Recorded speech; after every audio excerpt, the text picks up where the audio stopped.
The ballroom of the Grand Joseon Hotel fell completely silent, not the polite silence of a dinner pause, not the quiet of someone forgetting their words.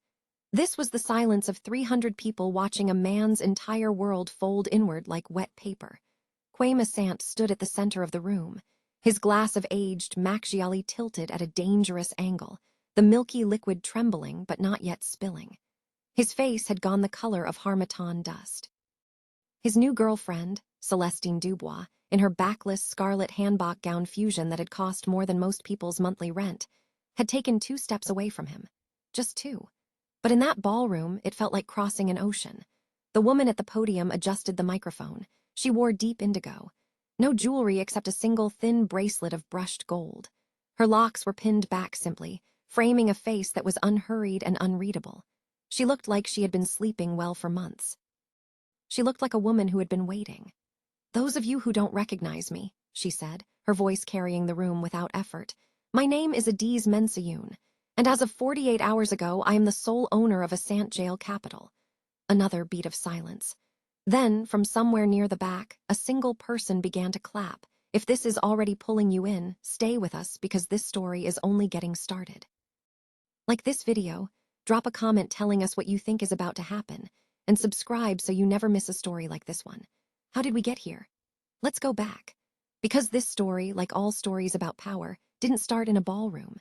It started in a parking garage, with a box of her own things, and a man who thought he had already won the parking garage on the lower level of Asant Jail Capital's headquarters in the heart of the city smelled like exhaust and old rain-soaked concrete.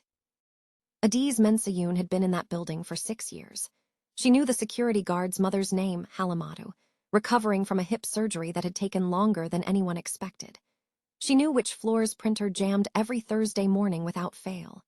She knew that Quaim, her husband of 4 years, took his morning tea with 2 spoons of oat milk and a single cube of coconut sugar, and that he would send it back without a word if it arrived any other way.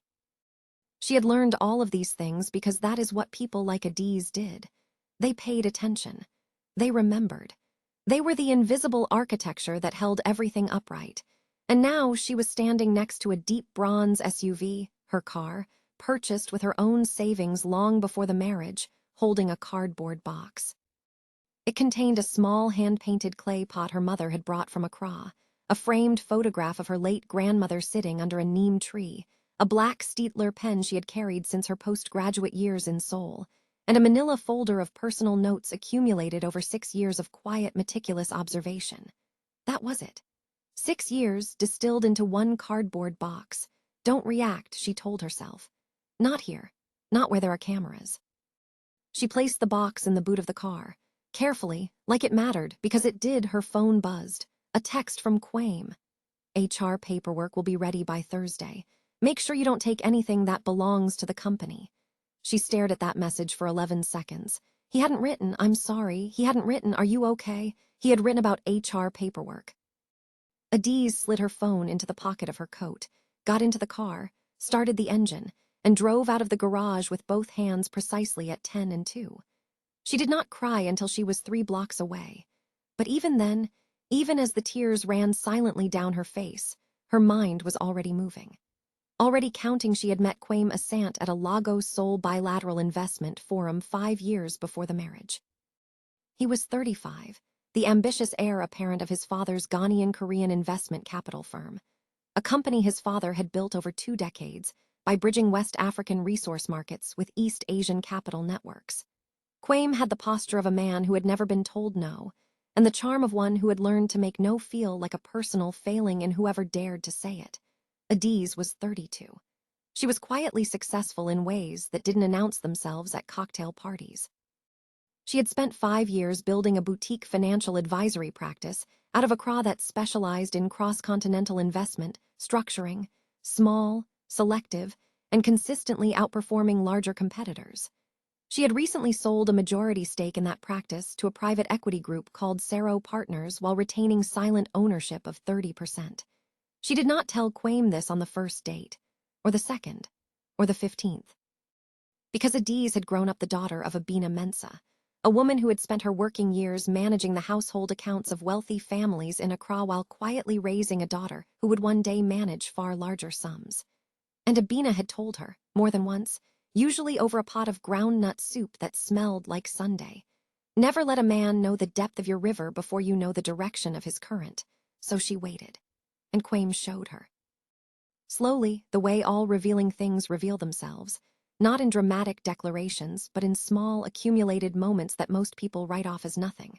The way he spoke about his mother's staff at family gatherings, not cruel, but absent, as if their presence was infrastructural rather than human.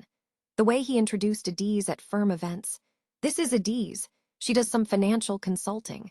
Never her full name, never her firm, always the qualifier that made her sound like a hobby. The way he proposed, genuinely, movingly, on a rooftop in Seoul overlooking the Han River with the city lights stretching out like a field of fallen stars.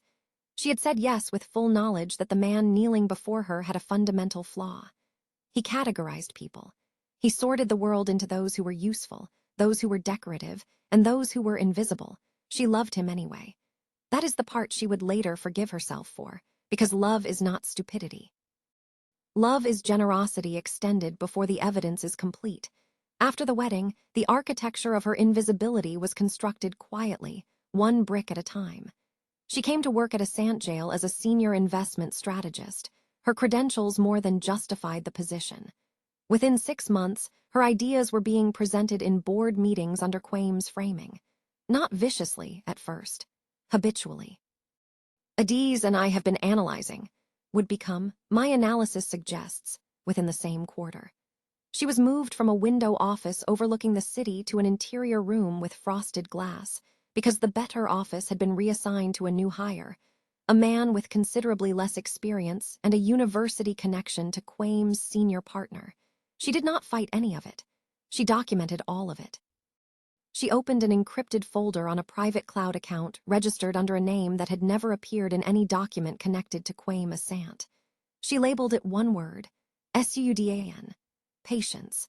In her grandmother's Twi dialect, patience not as waiting, but as the deliberate accumulation of readiness.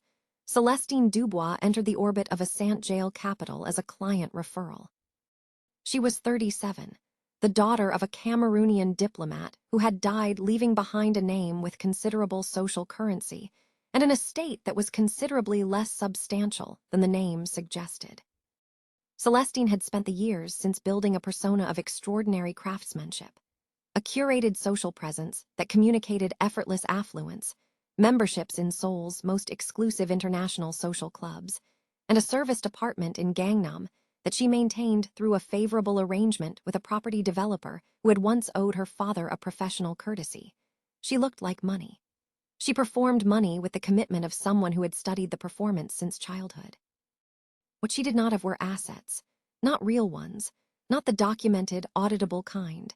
Adaeze knew this because Adaeze had run her financials, not from jealousy, from the same professional habit that made her read every footnote of every document that crossed her desk. She had noticed Quaim spending longer than necessary on Celestine's client profile on the firm's internal portal. She had noticed the client lunches that ran 45 minutes past their scheduled end. She had noticed a new fragrance appearing on his side of the bathroom shelf, something warm and expensive that had not been there before, and she had, without drama, noted the date of its appearance alongside the receipt she found folded into the inner pocket of his overcoat. Adaeze did not confront him. She added to the folder labeled Sudan 4 months after Celestine became a Asant jail client. Quaim came home on a Thursday evening and sat across from Adaeze at the dining table. He had his negotiating face on. The one that meant a terms discussion was about to occur. She was reviewing fund performance summaries. She removed her reading glasses and folded her hands on the table. Here it is, she thought. The moment he decides who he thinks I am. I think we've come to a place where we need to have an honest conversation, Quaim said. The sentence was too rehearsed, too seamlessly delivered for a man who normally thought aloud. I think our paths have been growing apart. I think you deserve someone who… Stop, Adaeze said. He stopped. Ending our marriage. She said it the way she would read a closing balance. Flat. Final. Accurate. I think that's the healthiest interpretation of… Is there someone else? The pause lasted less than a second. But Adaeze had spent 6 years watching the faces of people who were managing information in real time, and she read this one the way she read quarterly disclosures, with full attention to what was absent. Connected with someone, he said. But that's not the reason. You don't need to construct a narrative, she said. I understand the situation. She picked up her reading glasses and returned them to her face. He waited. He had prepared for something more: raised voices, tears, the kind of emotional weather that would have validated his framing of the conversation. She gave him nothing. She gave him nothing because nothing was precisely what the moment deserved, and because she had already understood, sitting in a parking garage weeks later with a cardboard box in her hands, that her real response would not be delivered in wordsand now, right here, before the next chapter of this story unfolds. If you haven't already, please like this video. Leave a comment. Tell us, what would you have done with that cardboard box? Your comments fuel these stories. Subscribe if you haven't. The community we're building here is for people who understand that silence is sometimes the loudest strategy of all. The consulting practice Adaeze had sold 5 years before the divorce was called Mensah-Yoon Advisory Group. Named, quietly and deliberately, for both halves of who she was. She had sold 70% of its equity to Saro Partners for $4.8 million, retaining 30% in silent ownership under the terms of the sale agreement.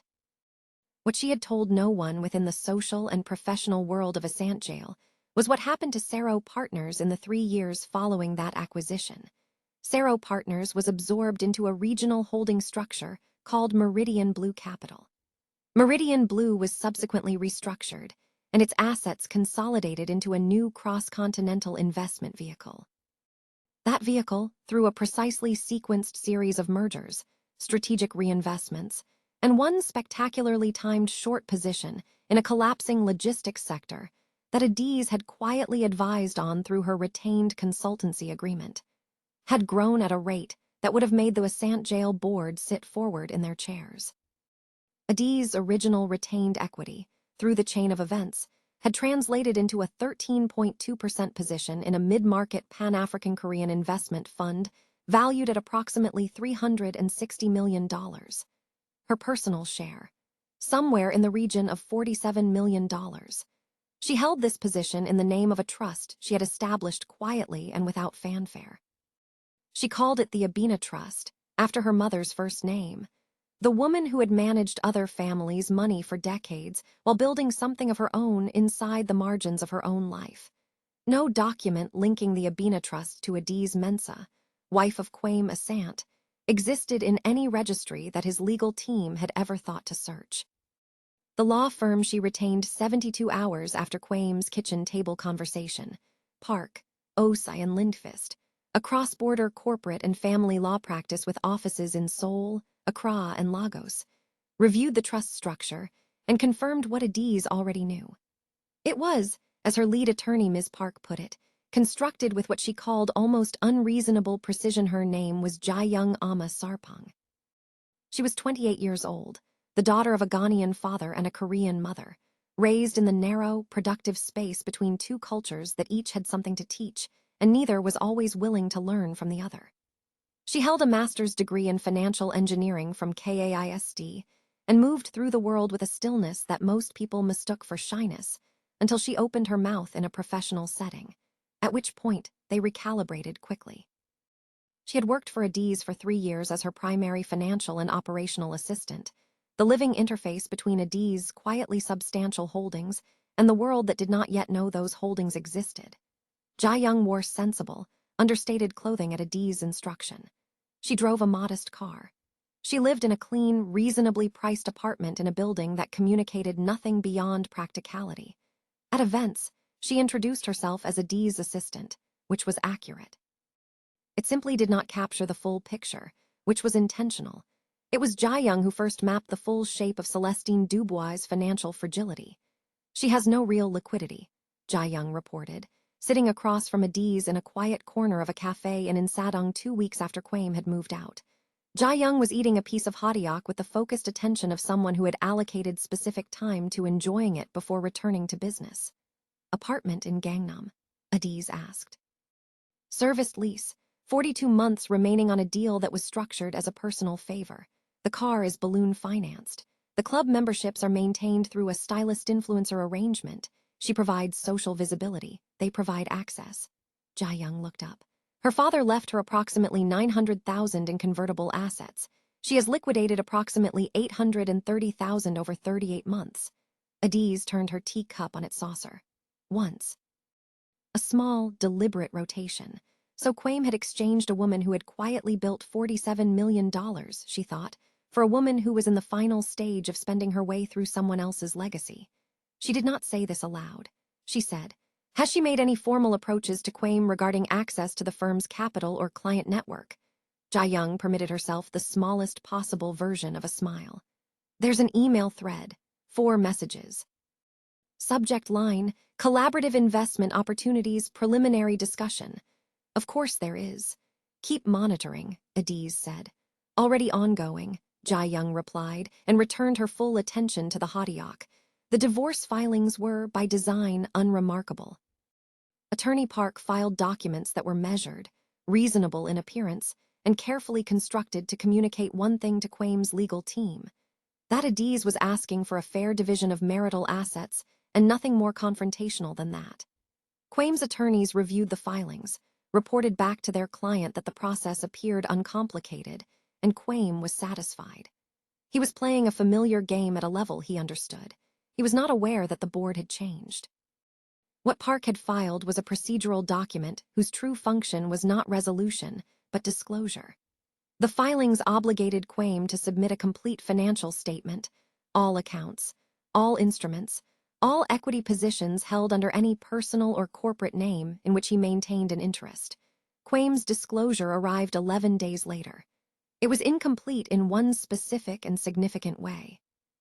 6 months before he had asked for a divorce, Adaeze had noticed something in the firm's consolidated quarterly report that Quame had evidently assumed was either too technical for her to parse or too minor for her to flag. A minority equity position in a mixed-use property development company called Solaris Nairobi Group had been transferred, moved out of the firm's official accounts, and into a personal holding entity registered in Quame's name. The transfer had been executed through a mechanism that was not straightforwardly fraudulent, but which was, under applicable family property law, a matter of considerable interest. Because the asset had been acquired during the marriage, and its transfer had occurred without Adeeze's knowledge or consent, Solaris Nairobi Group was valued at $21 million. Park submitted a supplemental disclosure request to Quame's attorneys within 48 hours of receiving his incomplete filing. It cited the Solaris position by name, registration number, and the precise date of its transfer. Quame's lead attorney called Park directly that afternoon. He said, and Jae-young, who had been briefed on the call, recounted this with visible, quiet satisfaction. "Where exactly did she obtain this information?" Park said, "My client makes it her business to understand the details of things that affect her." The invitation arrived at Adeeze's new apartment on a Wednesday. The apartment was in a building she had chosen specifically for its clean lines, its natural light, and the fact that Quame had never set foot in it. The invitation was for the annual Grand Joseon Hotel Investment Gala, the event at which Asant Jail Capital traditionally unveiled its headline year-end announcements before its assembled clients, partners, and professional community. Quame's name appeared at the top as host, below the formal event details in a handwriting that telegraphed social intention. "Wishing you well, Adaeze. Hope to see you there." 5 words. Celestine's handwriting. Celestine's idea. Adaeze set the card on the kitchen counter and regarded it for a long, still moment. "They don't know," she thought. "Neither of them. And they have just handed me the room," she called Jae-young. "The gala," she said. "Confirmed our attendance," Jae-young said. "Table 11 near the side wall, unobstructed view of the podium, the head table, and both main entrances." Elena allowed herself a very small smile. "And the legal motion." Park filed it this morning. "The Solaris transfer is formally under dispute. The secondary briefing document has been delivered to the 3 board members." A pause. "And Quame is planning to use the gala to announce a formal capital partnership with Celestine. He intends to present her as a co-investor and introduce her to the firm's entire client network in one evening." Adaeze was quiet for a moment. He was going to use the credibility of a firm she had spent 6 years helping to build, to launder the image of a woman whose net worth was built almost entirely on performance. He was going to give Celestine access to 20 years of his father's carefully cultivated client relationships and call it a partnership. He was putting the firm's reputation at risk in real, measurable ways, and he was doing it with the confidence of a man who had never considered that anyone was watching closely enough to object.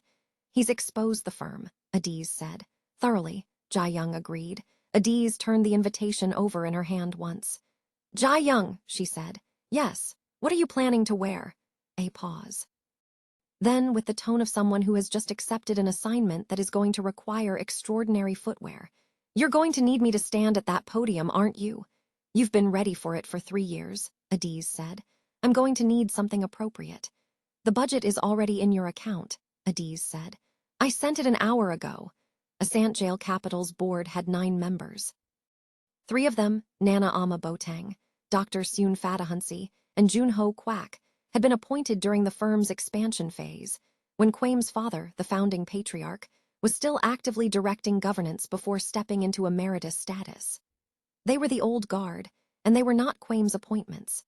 They were his father's, made by a man who had built his reputation on choosing people who would not be moved by convenience or flattery. Nana Ama Botang had known Adaeze from a cross-continental women's finance initiative they had both contributed to for 3 years. She was 68, had founded her own asset management firm in her 30s, and had a quality of stillness in difficult rooms that other people spent decades trying to cultivate. Dr. Seun Fatahansi had spent 90 minutes at a firm dinner 2 years earlier in deep conversation, with Adaeze about infrastructure investment risk modeling in emerging markets. At the end of the conversation, he had looked at her thoughtfully and said, "You're operating well below your ceiling here." She had thanked him. Kwame, nearby, had said she was invaluable behind the scenes. Dr. Fatahansi had not responded to that. She had noted his silence with precision. Junho Kwak communicated in short, complete sentences, voted according to principles that were legible and consistent, and had opposed Kwame's risk expansion proposals on 3 separate occasions in the past 2 years without ever raising his voice. The briefing document Jae-young delivered to these 3 was not theatrical. It was thorough. It covered the Solaris equity transfer in full, timeline, mechanism, and legal exposure. It documented the proposed Celestine partnership structure, its projected impact on the firm's regulatory standing and reputational risk profile, and it included 3 case studies of governance failures at comparable firms that had resulted from exactly this kind of arrangement. It was copied to the firm's compliance officer and the head of the legal advisory panel. The subject line read, Governance Concerns, Asant Jail Capital Year-End Announcement. It was signed, Adaeze Mensah-Yoon, Retained Consultant Mensah-Yoon Advisory Group. 30% equity, Sero Partners Acquisition, full transaction record appended. Abina Trust, Principal Beneficial Owner. This was the first time, the first formal documented instance, that anyone connected to Asant Jail had seen those words in that order. She had not signed it as Kwame's wife. She had signed it as a party with standing. Nana Ama called her that same evening. Adaeze. Her voice was careful and deliberate in the way of someone taking each word seriously before releasing it. Is this document what I believe it to be? It is a governance memo, Adaeze said, pleasantly, a pause. You have been building this, Nana Ama said, not a question. For some time, Adaeze confirmed. Gala is Saturday, Nana Ama said. Yes. Will you be in attendance? Table 11, Adaeze said. Full sightlines. She heard Nana Ama exhale, the sound of someone exercising considerable restraint over a response that wanted to be larger. I'll speak to Seun and Junho this evening, Nana Ama said. We'll need to convene before Saturday. No announcement can proceed without board clearance. That would be the appropriate process, Adaeze agreed. Adaeze. A pause. I want you to know, and I say this as a board member, not as anything else, that I have watched you work in this firm for 6 years. I have seen what you built here, and I have watched it be attributed elsewhere. Her voice was steady.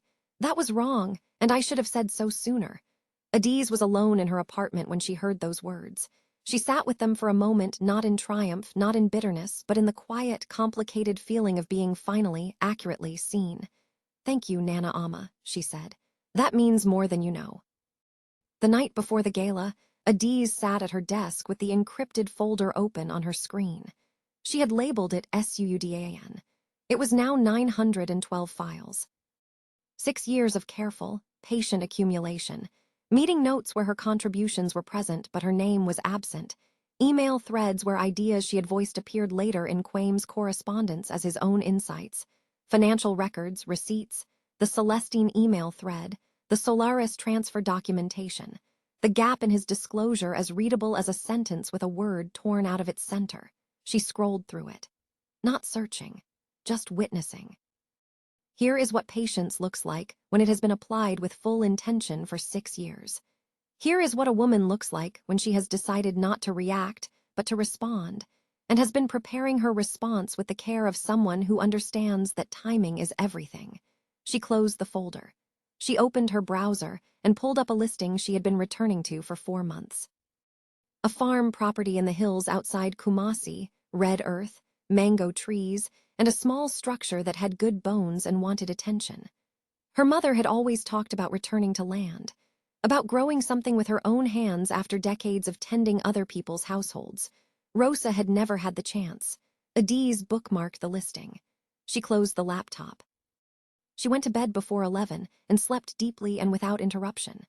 Dayoung Ama Sarpong arrived at Adaeze's apartment at 5 in the afternoon in a gown the color of kente-woven rust and gold, structured, clean, the kind of dress that required nothing else to make its point.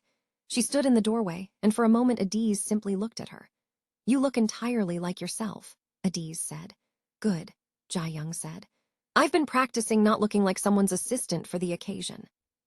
She stepped inside, and because she had been in this apartment many times, she noticed the laptop on the desk with the Kumasi property listing still on the screen. "Is that the farm?" she asked. "Maybe," Adaeze said. Dayoung turned to look at her properly. "After tonight," she said, "what do you think it feels like? The other side of all of this?" Adaeze was at the mirror, fastening the clasp of the brushed gold bracelet, her mother's, the only jewelry Adaeze Mensah had owned that had ever felt expensive.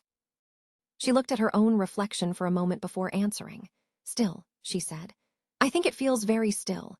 Dayoung received this answer the way she received all useful data, with a small nod and silence. Adaeze smoothed the deep indigo fabric of her gown, checked the bracelet once, and turned from the mirror. "Let's go." She said this is the moment everything changes. And before it does, if you've watched this far, you already know this channel is different. Like this video right now. Drop a comment. Team Adaeze or did Quame ever have a chance? And subscribe, because what happens next in this story is exactly why this channel exists. The Grand Joseon Hotel ballroom was a room that understood its own importance. Lacquered wood panels inlaid with brass, a ceiling that arched above the assembled guests like a promise, lighting that had been calibrated to make everyone look like the best version of themselves. 300 guests representing the concentrated financial, social, and reputational capital of the city's investment community. Clients, partners, board members, journalists from 3 business publications, and the invisible social layer of witnesses who would carry whatever happened tonight into every room they entered for the next several months. Adaeze and Dayoung entered at 7:53, 11 minutes before Quame was scheduled to open the evening. They did not make an entrance. They found table 11, sat down, ordered water, and looked like 2 women who had arrived to have a calm, unremarkable evening. At table 1, near the front, Quame Assant sat beside Celestine Dubois. Celestine was in the scarlet gown, as Adaeze had been told she would be. Her hand rested on Quame's forearm with proprietary ease. She was working the table with polished, practiced warmth. The room felt to her like familiar territory, and she moved through it that way. She was good at it. Adaeze watched her without hostility. She has earned this skill, she thought. The performance is real, even if the foundation is not. Quame had not yet seen Adaeze. He was in the posture of a host, present, expansive, rotating his attention through the room with the ease of a man who believed this space belonged to him. Then he completed one of those rotations and stopped. The micro-expression that crossed his face lasted less than 2 seconds, but Adaeze had studied that face across 6 years of boardroom negotiations, dinner party politics, and the private theater of a marriage, and she read it cleanly. Confusion, recognition, rapid internal calculation, the low current of alarm, and then the smooth surface of social recovery. He leaned toward Celestine. Quiet words. Celestine turned and found table 11 with her eyes, found Adaeze in the indigo gown, and her expression asked a single clear question. Why is she here? Then Celestine's gaze moved to Dayoung. Jae-young was watching Celestine with the expression of someone peacefully reviewing information they have already processed. Celestine looked at Jae-young for 4 full seconds. And then something moved across Celestine's face that Adaeze had not entirely anticipated. Not confusion, not dismissal, but the unsettled recognition of someone who has seen a piece of a puzzle before and is only now understanding which puzzle it belonged to. Celestine turned back to Quaim. Her hand left his forearm. She said something. His expression shifted. Adaeze raised her water glass to her lips, just a small sip. The quiet kind. Yes, she thought, she's seen Jae-young before. She never knew what she was seeing. Tonight she will at 8 o'clock, Quaim Assant took the podium. Whatever else was true of him, this was the domain in which he was genuinely formidable. His opening remarks were warm, textured, and precisely calibrated to the room. He acknowledged 3 clients by name, referenced a market shift that drew thoughtful nods from the senior partners at the front tables, and delivered a story about an early deal gone sideways that made the room laugh with the comfort of people in the presence of someone they trust. He was performing at the very top of his ability. Adaeze observed this without resentment. The reckoning is more complete this way, she thought. It requires something real to dismantle something real. Tonight, Quaim said, shifting register into announcement territory, I want to share with this community something that I believe represents an exciting new chapter for Assant Jail Capital. A partnership that brings fresh energy, fresh perspective, and meaningful new capital relationships into our ecosystem. Adaeze, at table 11, watched the board table without moving her gaze from it. Nana Ama Botang. Dr. Seun Fatahansi. Junho Kwak. They were sitting with the particular quality of stillness that belongs to people who know that something is approaching and have chosen, deliberately, to allow it to arrive before they act. It is my pleasure to introduce, Quaim continued, his hand extending toward Celestine's table in a gesture of presentation. My partner in this new initiative, Mr. Assant. Voice came from the board table. Nana Ama Botang. Clear, unhurried, carrying the weight of every room she had commanded over 30 years of professional life. Quaim's hand stayed extended for one visible beat before it lowered. Of course, he said. His social recovery was fast. He was good. Nana Ama stood. She was not tall, but she had the quality of presence that makes height irrelevant. The board convened this afternoon in emergency session, she said, in response to a governance concern filed by a retained consultant who holds documented equity interest in assets materially connected to this firm's operational and financial structure. She looked at Quaim directly. We have determined that the proposed partnership announcement this evening cannot proceed without full compliance review. The motion is suspended as of this evening pending that review. Room had gone genuinely, completely quiet. Quaim's face was calculating rapidly now, who had filed it, through which channel, on what legal basis, how long ago, and whether he had already missed the window to contain it. Individual who raised this concern, Nana Ama said, and now she raised her eyes from Quaim and moved them across the room with the slow precision of someone who has known where to look all along, is present in this room tonight. 300 heads turned. Adaeze sat at table 11 with her water glass. She did not stand. She did not gesture. She looked in that moment like a woman who had simply always been there, which, in the way that mattered most, she had what happened next was Quaim's error, and it was the kind of error that reveals a man's deepest assumption about where power lives. A wiser man would have yielded to the room. Would have said thank you, Nana Ama. Let's address this through appropriate channels, and redirected the evening with the minimum of public damage. Quaim Assant was not, in that specific moment, a wise man. He was a man who had spent his entire professional life operating in rooms that organized themselves around him, and he reached instinctively for the posture of a man in that kind of room. Adaeze, he said, his voice carrying across the ballroom with the measured confidence of someone who believes his name on the door is still the final word. I understand there may be some legal positioning happening this evening, but I think we all know that the standing to make claims of this nature requires. It requires equity, Adaeze said. She had already stood. She was already moving, not rushing, not performing. Moving at the pace of a woman who has been waiting for the right moment for 6 years and has arrived at it completely without surprise, she reached the podium. Quaim moved, not far, not dramatically, but he moved. She adjusted the microphone. Those of you who don't know me, she said, my name is Adaeze Mensah-Yoon. Until recently, I served as senior investment strategist at this firm. I was also, for 4 years, Kwame Asant's wife. I am here tonight in neither of those roles. She reached into the small clutch Jae-young had been holding and withdrew a single document. 1 page.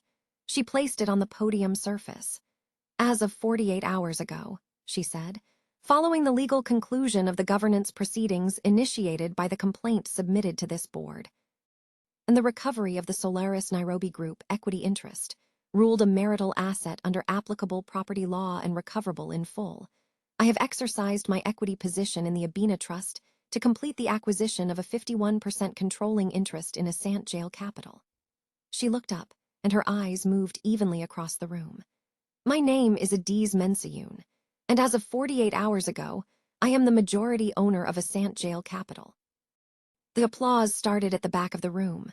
1 pair of hands, then 5, then more, not a roar but something more precise than that, something deliberate, the sound of people in a room full of careful people choosing to respond. Kwame's glass tilted. Adaeze turned to face the board table. Effective immediately, the proposed Dubois partnership is withdrawn. The board will convene Monday morning for a full review of the Solaris transfer and all associated accounts, which are frozen as of the compliance notice filed 3 days ago. She turned back to the room. For every client and partner in this room tonight, your relationships with this firm, your agreements, and our obligations to you remain fully intact. What changes is the governance of this institution. That change, she said, is long overdue. 300 people were recalibrating in real time. Celestine Dubois at Table 1 had set her glass down. She was doing the kind of arithmetic that has nothing to do with numbers, the calculation of distance between where she had believed she was standing and where the ground had actually been all along. Adaeze watched her face for 1 quiet moment. She's just understood, Adaeze thought. The foundation was always air. She just didn't know it until now. What came next was not in Adaeze's plan. She had not arranged it. It happened because Jae-young Ama Sarpong was a woman who had spent 3 years in rooms where she was underestimated, and she understood at a cellular level when her moment had arrived. She stood from table 11, smoothed the rust-end gold gown, and walked to the podium with the unhurried calm of someone who is precisely where they are supposed to be. She took the microphone from Adaeze with a small, private nod between them. She faced the room. She faced, with full intention, Celestine Dubois. MS. Dubois, she said. Her voice was warm and exact and left no ambiguity about its purpose. My name is Jae-young Ama Sarpong. I serve as operational director and financial manager for the Abina Trust, which is Adaeze Mensah-Yoon's personal holding structure. A pause that was measured to the second. We have met before, on 3 separate occasions, in fact.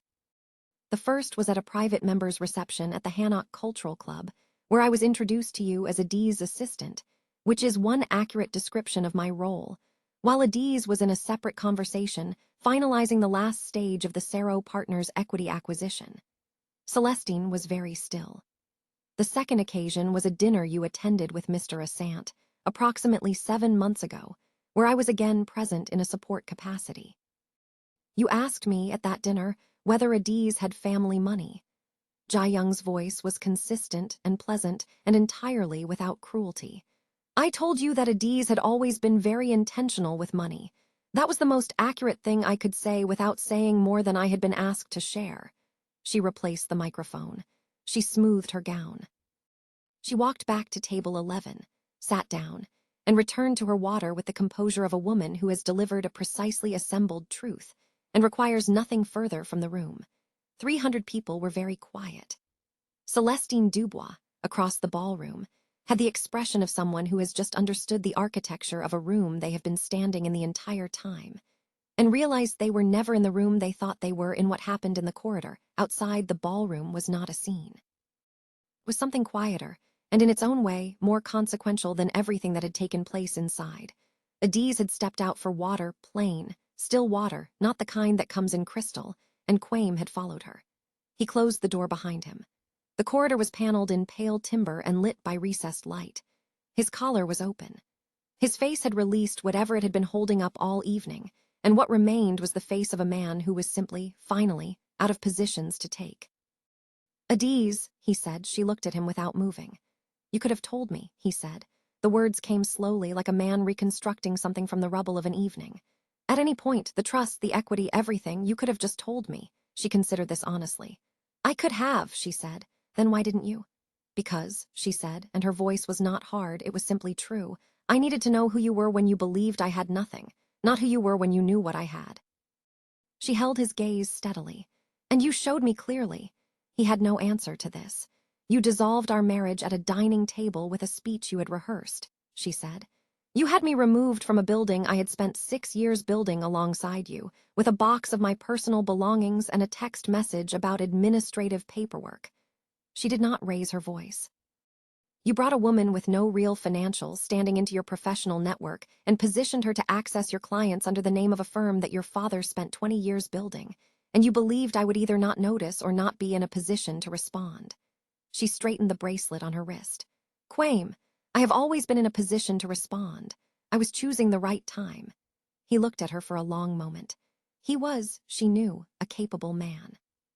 He searched for the framing that might restore some architecture to this moment. He looked genuinely. He found nothing. What happens now? He asked. You retain your minority stake, she said. The compliance review will determine whether the Solaris transfer was procedural error or deliberate misrepresentation, and your attorney will advise you accordingly. She paused. As for this firm, I'm going to run it the way it should have been run, with the people who have been doing the right work in the wrong seats. That changes starting Monday. She turned to go. Adaeze. She stopped. She did not turn. I'm sorry, he said. Genuinely. She stood still for a long moment in the corridor's quiet light. I know you are, she said. That is the saddest part of all of this. She walked back into the ballroom. Her pace was even. Her back was straight. The brushed gold bracelet caught the light as she moved. The compliance review concluded in 9 business days. The Solaris Nairobi transfer was found to constitute a breach of fiduciary governance, not criminal fraud, but a clear and documented violation of the obligations a principal owes a firm in which a spouse holds recoverable interest. Quaim's stake was formally adjusted to reflect the corrective ruling. He retained a seat on the reconstituted board. Adaeze had not sought to remove him from everything. She had sought to reclaim what was hers, and she had done exactly that. The social gravity shifted, as it always does when the center of mass changes. Celestine Dubois withdrew her partnership application 32 hours after the gala. Jae-young heard, through a contact in the city's diplomatic social circuit, that Celestine had relocated not in ruin, because Celestine was too practiced a navigator for that, but to a new city and a new chapter, elsewhere. Nana Ama Botang, Dr. Seun Fadahunsi, and Junho Kwak remained on the board. Adaeze added 2 new members. A risk governance specialist she had worked with 5 years earlier who had the kind of mind that saw around corners, and a 34-year-old fintech analyst. A woman who had been turned down at 2 firms whose partners had cited cultural fit as the reason, who brought with her credentials that the board had never seen anything like. Jae-young Ama Sarpong's new title was Chief Operating Officer of the Abina Trust. Her business cards arrived the following week. She held one up, read it, set it down, and said, I'm going to need a larger desk. Adaeze had already ordered one. Adaeze bought the farm, not immediately. She completed the purchase 14 months after the gala, on a Saturday morning in the early rainy season when the hills outside Kumasi were the particular green that only appears after the first heavy rains have moved through and the red earth has absorbed what it needed and released the rest. She drove herself. She arrived before 8 in the morning, when the mist was still sitting low between the mango trees, and she stood in the middle of the land for a long time without saying or doing anything. She thought about her mother, about Adaeze Mensah, who had spent the best decades of her working life carefully managing the financial lives of families, who had never once thought to ask what Adaeze herself was planning, or what she was building inside the margins of her own existence, or what she was teaching her daughter in the evenings when the day's work was done. She was teaching her everything, Adaeze thought. Every single thing I needed. She knelt in the red earth. She pressed her palm flat against the ground. The soil was warm and damp and entirely present beneath her hand. Something is going to grow here, she thought. She meant the mango trees and the kitchen garden she had already planned. She meant herself, the version of herself that had been waiting, patiently, to exhale. And she meant every woman who had ever stood in a car park or a corridor or a kitchen holding the evidence of their own diminishment. who had looked at that evidence and chosen. Quietly, deliberately, with full knowledge of what they were deciding. Not to perform the ending that someone else had written for them. The dangerous ones, she thought, pressing her palm deeper into the earth, are always the ones who say nothing until it is time to say everything. Here is what Adaeze Mensah-Yoon never did. She never begged. She never performed her grief for an audience. She never sent the message she almost certainly composed in the small hours of a sleepless night and deleted before morning. She never made herself smaller to fit through a door that had been left barely open for her. She did something far more difficult than any of that. She waited. She built. She documented. She chose her moment with the care of someone who understood that timing is not a luxury, it is the strategy. And when the moment arrived, she walked into a ballroom in deep indigo and spoke in facts. Power is not always the loudest thing in the room. Sometimes it is the woman at table 11, sipping water, watching everything with calm and complete attention. Sometimes it is the assistant who is not only an assistant, the wife who is never only a wife. The woman who, while everyone else was looking elsewhere, was quietly becoming the majority owner of the institution that had tried to make her invisible. The loudest stories get shared, but the deepest ones, the ones built in silence, executed without announcement, completed before anyone realized the game had changed, those are the ones that last. The most powerful move is not the one that shakes the room. It is the one that was made 6 months ago, in a quiet office, in a document nobody thought to ask about, by a woman nobody thought to watch. If this story reached something in you, if you recognized something of yourself in Adaeze's patience, or in Jae-young's quiet precision, or even in the moment that cardboard box was placed in a car boot with both hands steady, then you are exactly the person this channel is built for. Like this video. It takes 2 seconds and it tells us to keep making stories like this one. Leave a comment, tell us what moment hit you hardest, tell us what you would have done differently, tell us what you want to see next. And subscribe because the next story is already being built. The research is done. The folder is full. And just like Adaeze's folder, it has been labeled very carefully. We don't make noise here. We make the kind of stories that stay with you. We will see you in the next one.